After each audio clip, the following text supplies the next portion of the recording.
好，以賽亞書第55章，咁我55章，以賽亞書第55章，咁我輕輕咁讀一讀啦，好冇？咁請大家留心聽一聽啦。你們一切乾渴嘅都當就近水來，沒有銀錢的也可以來。你們都來買了吃，不用銀錢，不用價值，也來買酒和奶。你們為何花錢買那不足為食物的，用勞碌得來的買那不使人飽足的呢？你們要留意聽我嘅話，就能吃那美物，得享肥甘，心中喜樂。你們當就近我來，側耳而聽，就必得活。我必與你們立永約，就是應許大衛那可靠嘅恩典。我已立他作萬民嘅見證，為萬民嘅君王和司令。你素不認識嘅國民，你也必召來；素不認識你的國民，也必向你奔跑。都因耶和華你嘅神以色列嘅聖者，因為他已經榮耀你。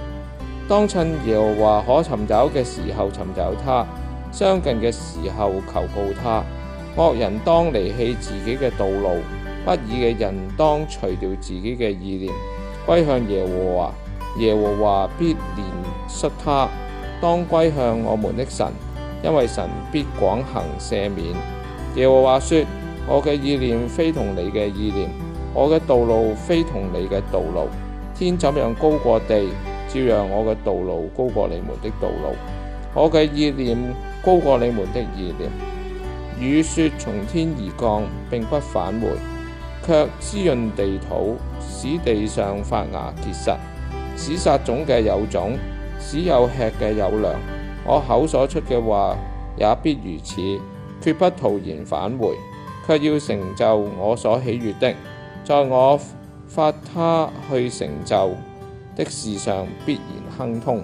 你們必歡歡喜喜而出來，平平安安蒙引導。大山小山必在你們面前發聲歌唱，田野嘅樹木也都拍掌，松樹長出代替荊棘，番石榴長出代替蒺藜。這要為耶和華留名，作為永遠的證據，不能剪除。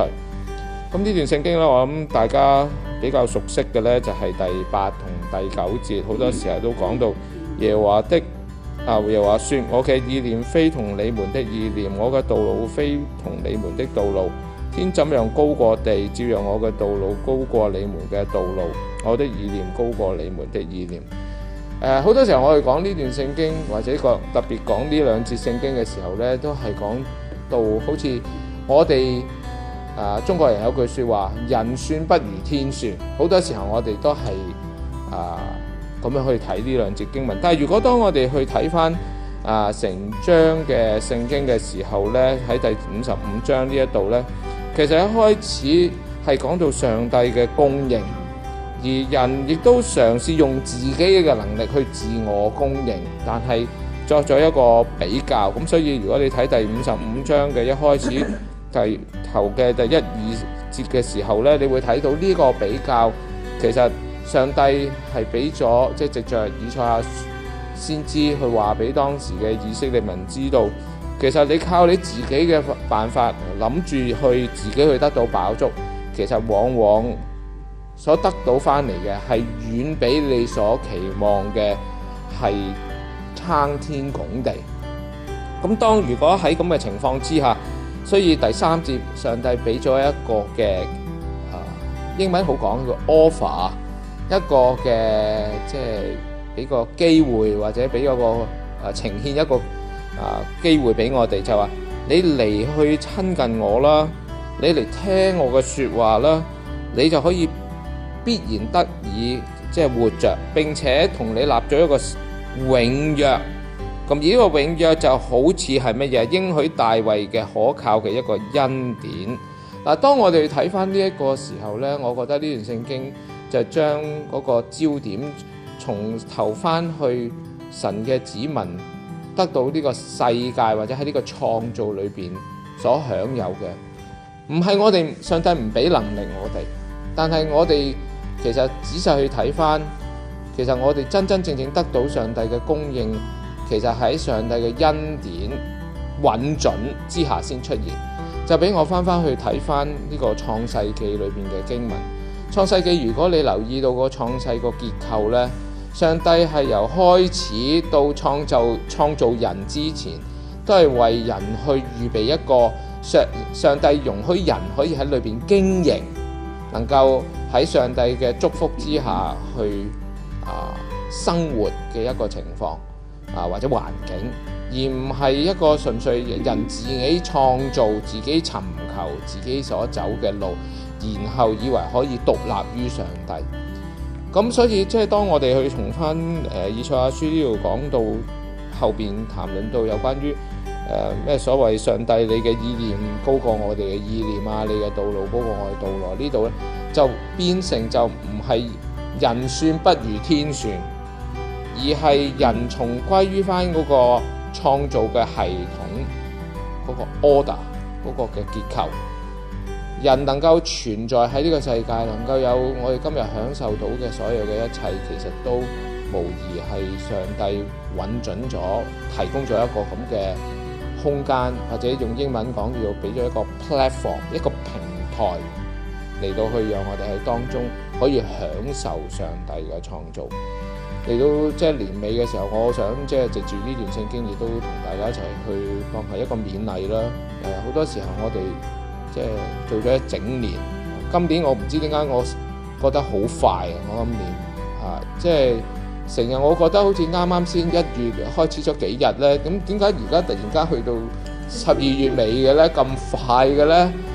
即係我有時會覺得時間用咗喺啲咩地方個裏邊咧，所以好多時候我哋會覺得即係日子係好似好快過，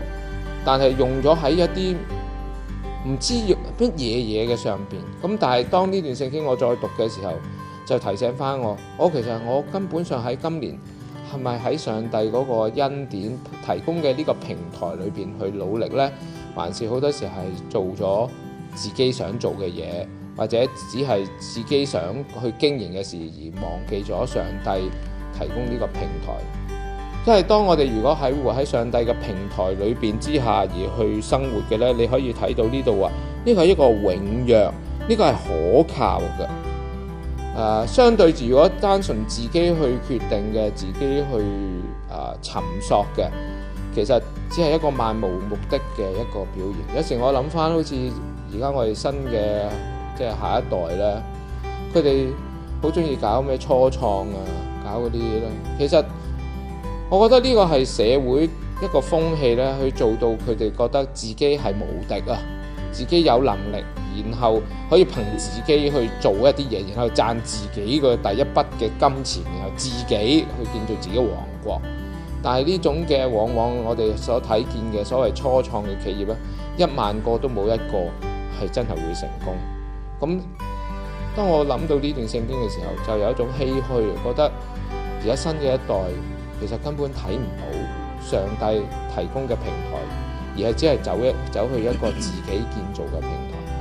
可惜嘅就係教會會唔會都係走喺呢一種咁嘅空間、咁嘅思維嘅裏邊，然後走自己以為侍奉緊上帝嘅道路呢？咁我希望藉着呢段聖經，即係喺年尾嘅時候，即係俾大家弟兄姊妹一個即係分享啦。咁藉着呢段嘅分享，我亦都希望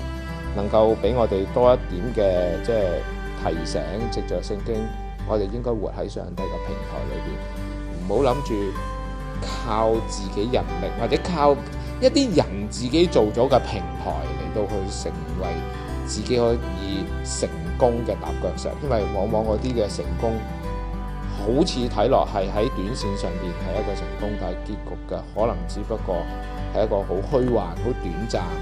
嘅一個只係快樂嘅感覺。咁呢一個其實反而我哋會虛耗咗我自己嘅人生，糟蹋咗上帝俾我哋嘅時間。咁我希望呢個分享能夠幫助大家啦嚇。